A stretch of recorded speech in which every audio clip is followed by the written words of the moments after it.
Puhutaan siitä, kuinka sä saat uskottavuutta, voit nostaa sun hintoja ja menestyt sun alasi asiantuntijana ilman vuosikymmenten kokemusta. Mun nimi on Marianne Lehikoinen. Mä nostin mun oman konsultointiyrityksen Smart Mentoringin alle 2,5 vuodessa nollasta yli 100 000 euron kuukausimyynteihin. Mä en tuu kertoa sulle mitä tahansa business-teorioita, vaan käytännön asioita, joita minä ja mun tiimi ollaan testattu ja tehty. Ensimmäinen askel kohti uskottavan asiantuntijabrändin rakentamista ilman sitä vuosikymmenten kokemusta on aloittaa, vaikka susta tuntuisi vielä, että sä et ole täysin valmis siihen. Mä itse aloitin yrittäjänä 20-vuotiaana ilman kokemusta, verkostoja tai säästöjä, ja mä tein sen, mä en tehnyt sitä välttämättä kovin hyvin, mutta mä kuitenkin tein sen. Mä oon oppinut niin paljon siinä matkan varrella ja mulla ei olisi tätä uskottavuutta nyt, ja mä oon nyt siis 26-vuotias tätä videota kuvatessani, jos mä en olisi silloin aloittanut, vaikka mä en todellakaan ollut vielä mikään valmis menestyvä yrittäjä, tietenkään, koska ei meistä kukaan ole silloin, kun me aloitetaan. Miten mä pääsin silloin alkuun, kun mulla ei tosiaan ollut mitään sitä uskottavuutta tai minkäänlaista kokemusta siitä yrittäjyydestä, niin mä itse menin mua kiinnostavien ihmisten luokse, joiden kanssa mä halusin työskennellä, ehdotin tapaamista, tarjosin mun palveluita ja sieltä sain sitten ne mun ekat asiakkaat. Ja siis silloin mä aina sanon kaikille, jotka on vasta alussa, että sun täytyy käyttää mielikuvitusta, käytä kaikki keinot, mitä sä vaan pystyt, jotta sä saat ne sun ekat asiakkaat, koska se helpottaa niin paljon sitten sen jälkeen. Mitä helposti siinä alussa voi tapahtua on se, että sä katot tämän tyyppisiä videoita päivittäin, sä katot muita blogeja tai somepostauksia yrittäjyyteen liittyen ja sitten sä saatat miettiä, että joo, toisena päivänä, että tämä on mahtava idea, mä lähden tekemään tätä, toisena päivänä sulla tulee taas tunne, että apua, mitä jos mä epäonnistun, mitä kaikki ajattelee, jos mä lähden nyt tekemään tätä ja sitten mä en onnistukaan tai mä mokaan tai muuta. Ja tällainen yliajattelu siinä alussa on hyvin tavallista, mutta jotta sä pystyt onnistumaan, niin sun täytyy aloittaa. Eli jos mietitään myös sitä, että prosentuaalisesti tosi pieni prosentti yrittäjistä menestyy tosi isosti ja se todennäköisyys sille on pienempi kuin se, että sä epäonnistuisit tai luovuttaisit siinä, mutta se prosentti sille, että sille onnistumiselle, kun sä et edes aloita, on täys nolla. Eli sun täytyy aloittaa, mennä sinne pelikentälle, tehdä niitä asioita siellä, jotta sä pystyt edes epäonnistumaan. Ethän sä voi epäonnistua, jos et sä edes ole aloittanut. Joten tavallaan alkuun kaikista tärkeintä on vain aloittaa jostain ja sitten lähteä siitä rakentaa sitä omaa uskottavuutta asiantuntijana. Siitä päästäänkin sitten seuraavaan vinkkiin oman asiantuntijabrändin kasvattamiseen uskottavasti ilman vuosikymmenten kokemusta. Ja se on se, että käytä hyödyksi se sun aloittelijuus. Ja hyödynnä sitä, että sä oot vasta-alkaja. Mä oon tehnyt ihan tosi paljon myyntiä sillä, että mä oon itse myöntänyt, että mä oon alussa, mä oon vasta testaamassa tätä, tää on pilotointia, tää on testimyyntiä, mitä ikinä, miten sä haluatkaan kutsua sitä, mutta on rehellinen siitä ja näytä, että sä oot aloittelija, koska se, mistä ihmiset ei arvosta, on, että sä esität asiantuntevampaa kuin sä edes olet, tai esität vanhempaa kuin sä edes olet tai muuta, vaan ole rohkeasti sellainen kuin sä tällä hetkellä oot, ja myös mä suosittelen ihan alkuun lähtemään semmoisesta kohderyhmästä liikkeelle, jotka pitää sua jo nyt uskottavana, koska aivan varmasti siellä on sellaisia, sä oot päässyt jo johonkin pisteeseen ja on ihmisiä, jotka pitää sua uskottavana. Ja tää on tapa, millä mä tein mun ensimmäisen 60 000 euron kuukausimyynnit. Mä myin sen testimyynnillä, eli mä testimyin mun nykyistä valmennusohjelmaa tai meidän yrityksessä, mitä tällä hetkellä mun tiimi pyörittää ja vetää. Tää oli se, mistä mä lähdin liikkeelle. Mun tavoite oli eka saada 5 testiasiakasta, yhtäkkiä niitä onkin noin 30. Siitä tosi räjähdysmäisesti tää yritys on nytten kasvanut. Myöskin mun tosi isot B2B, eli yrityspuolen asiakkuudet on tullut juurikin tällä tavalla. Eli mä oon laittanut sähköpostia sille potentiaaliselle asiakkaalle, että hei, mä oon lähdössä testaamaan tällaista uutta juttua, kiinnostaisiko kuulla lisätiedot. Ja sitten sieltä on vastattu ja on pidetty puhelua ja näin mä oon saanut isoja yritysasiakkaita. Ja sitä kautta sitten aina kun sä saat sen ensimmäisen, niin on paljon helpompi saada seuraava ja niin poispäin. Nyt ennen kuin mennään seuraavaan vinkkiin, niin jos sä haluat yksityiskohtaisemmin tietää näistä mun strategioista ja ajankohtaisimmat menetelmät sen oman asiantuntijabisneksen kasvattamiseen jopa sinne 1 000 000 liikevaihtoon, niin klikkaa tämän videon alla olevaa linkkiä, josta sä pääset liittymään mun uutiskirjan listalle. Mä tuun siellä näyttämään, miten sä muutat sun pienet suunnitelmat isoiksi tuloksiksi ja saavutat sun isoimmatkin tavoitteet, joten kaiken tämän sä pääset nytten saamaan, kun sä klikkaat sieltä videon alta löytyvää linkkiä.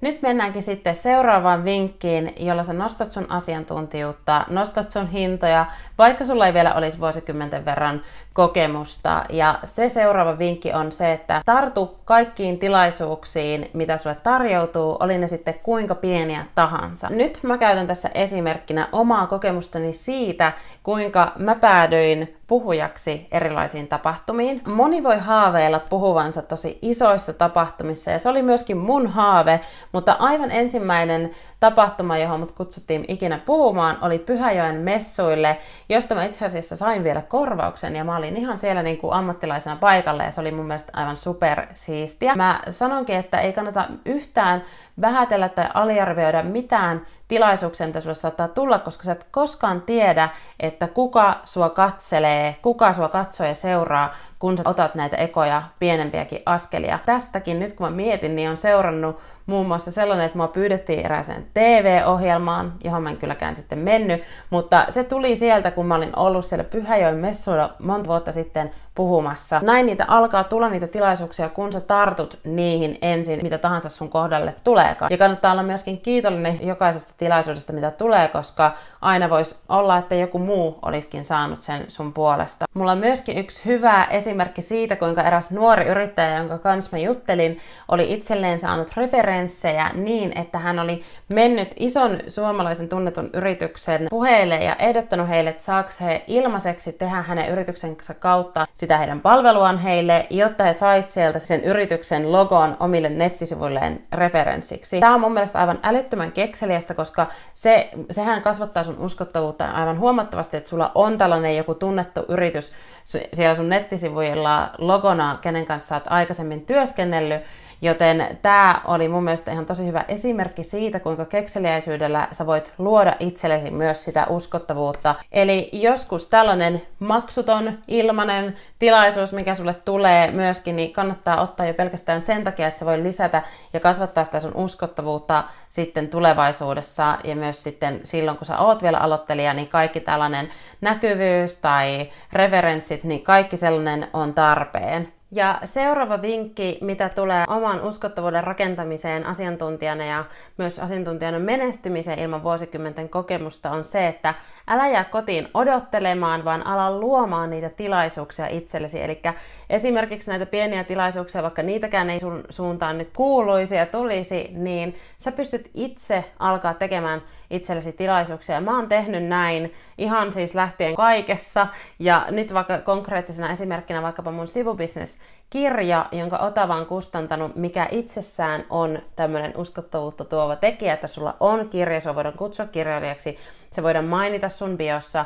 Ja tää on semmoinen asia, jonka mä itse myöskin olen tarjonnut sinne Otavalle, eli se ei tullut niin, että multa pyydettiin, että hei Marianne, kirjoitatko tästä aiheesta kirjan?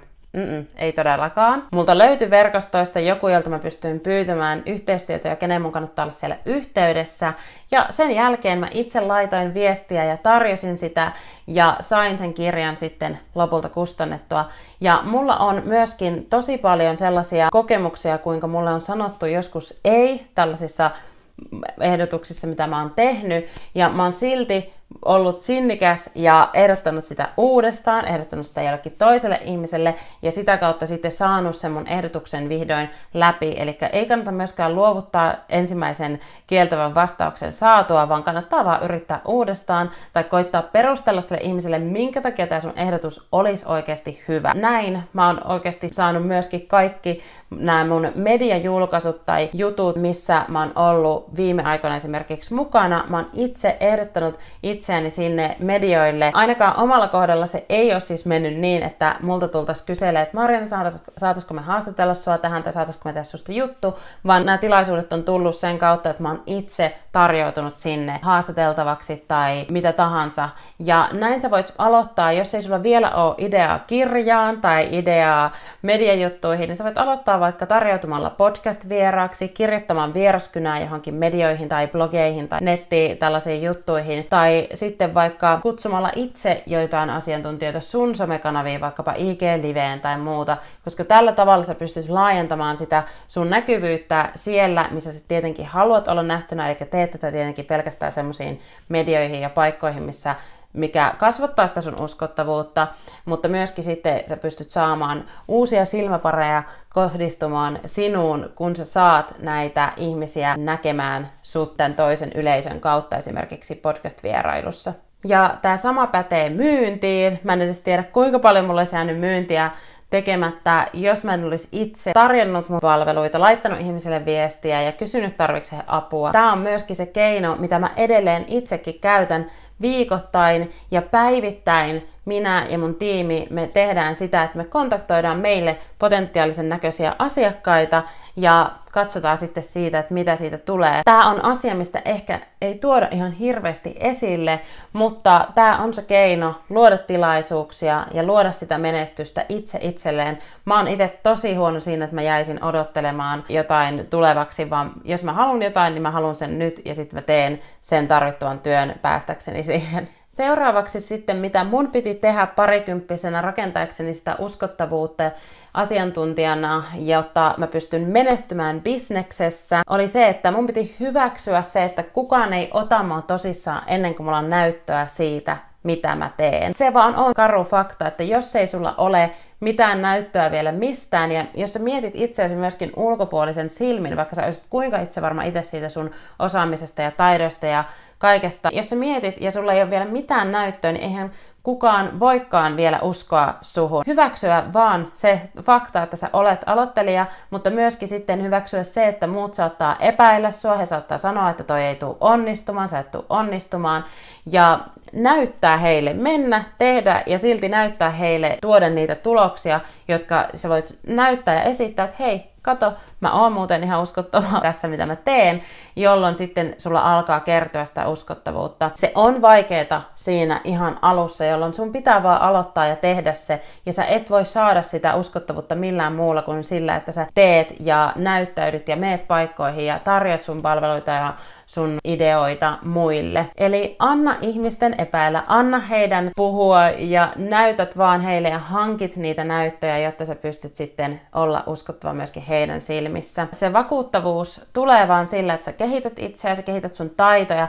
hankit asiakkaita, hankit niille asiakkaille tuloksia, eli hankit niitä merittejä, jotka sitten alkaa kasaamaan sitä sun uskottavuutta. Jos mä en olisi esimerkiksi silloin 20-vuotiaana aloittanut mun yritystä, lähtenyt tekemään, kun mulla ei ollut mitään kokemusta, niin mullahan ei olisi niitä moniakaan merittejä, mitä mulla nykypäivänä on, jota kukaan ei voi ottaa multa enää pois. Eli sehän sitten on nytten vahvistanut sitä mun uskottavuutta, koska mä oon tehnyt jo niin pitkän aikaa.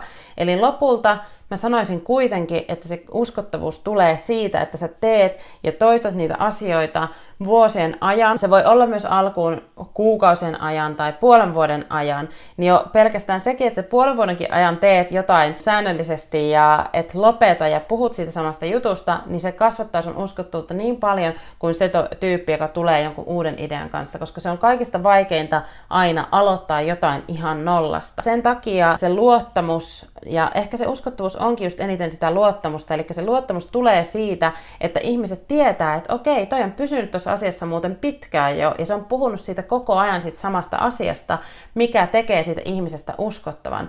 Ja sen takia tämä uskottavuuden rakentaminen asiantuntijana onkin aina uusi juttu, jos sä lähdet tekemään sitä jollekin eri alalle tai jossain eri kohderyhmässä.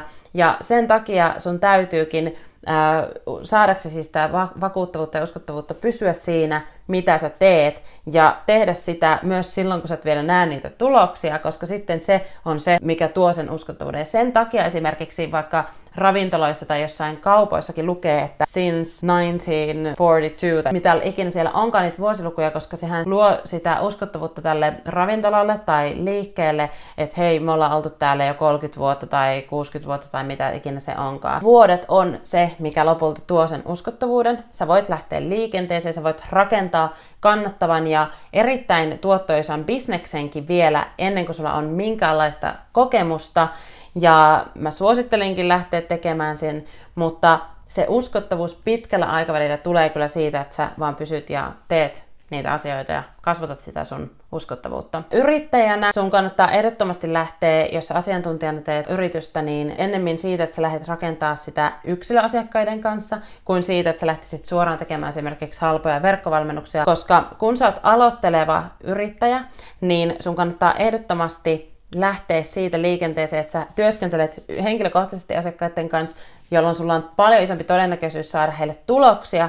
Ja sitten kun sä oot saanut näille yksilöasiakkaille tuloksia, sä voit siirtyä vaikkapa ryhmämalliin, ja siitä ryhmämallista sä pystyt siirtymään verkkovalmennusmalliin. Toki tämän kaiken voi myös yhdistää ja tehdä kertaheitolla yhtenä kokonaisuutena, niin kuin me tehdään esimerkiksi meidän IGA-ohjelmassa meidän asiakkaiden kanssa, mutta käytännössä kuitenkin se, että sä tarjoat sen henkilökohtaisen tuen siinä alussa, niin on se, mikä mahdollistaa sulle saman tien heti alusta asti premium-hintojen pyytämisen, mutta myöskin sen, että ne sun asiakkaat todellakin saa niitä tuloksia, mitä sä heille lupaat. Nyt tässä kohtaa videota sä saatat miettiä, että okei, no jos mä saan tämän mun uskottavuutta nyt vähän tässä jo rakennettua, mutta miten ihmeessä mä saan ne mun ekat maksavat asiakkaat? Mä tein just tosi yksityiskohtaisen videon ja kuvauksen meidän myyntiprosessista, jonka pystyy saman tien ottaa käyttöön. Sä et tarvi oikeastaan mitään.